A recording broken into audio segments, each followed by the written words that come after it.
Hello আমার প্রিয় বন্ধুরা, দেখো একদম তৃতীয় যে টবটা রয়েছে পুরো এক সারি বাদাম গাছ।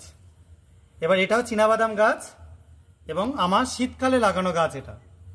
এখন এটা আমি হারভেস্ট করব এবং তোমাদেরকে দেখাবো কতটা কি হচ্ছে। তো একটা একটা করে গাছ আমি তুলছি।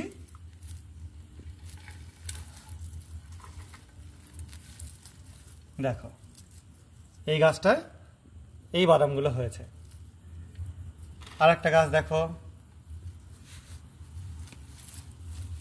দেখো এই গাছটায় দুটো হয়েছে।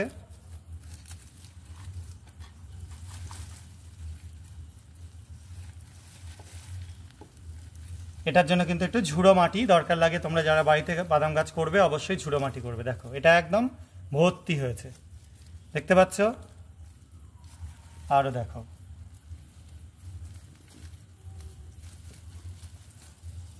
দেখো এটাও দেখো বেশ কয়েকটা হয়েছে এরকম।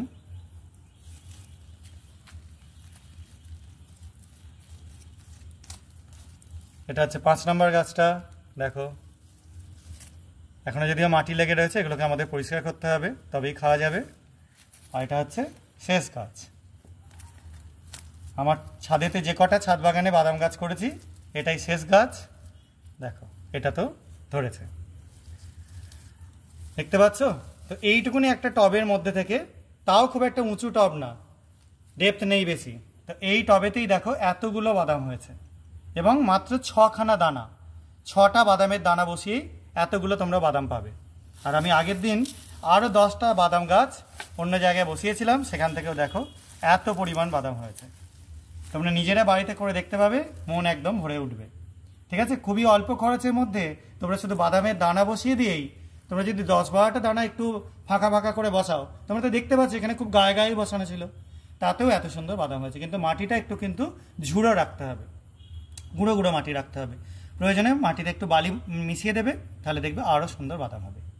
আশা করা যায় বুঝতে পেরেছো। এরকম বাদাম সবাই নিজেরাও বসিও, শীতকালের দিকে বা শীতকালের শুরুর দিকে বসাবে, আরও ভালো হবে। এবং এরকম তোমরা বসিয়ে আমাকে জানিও কমেন্ট করে যে তোমরা বসাচ্ছ। আজকের মতো এটুকুনি। সবাই খুব ভালো থাকবে, সাবধানে থাকবে। বাই।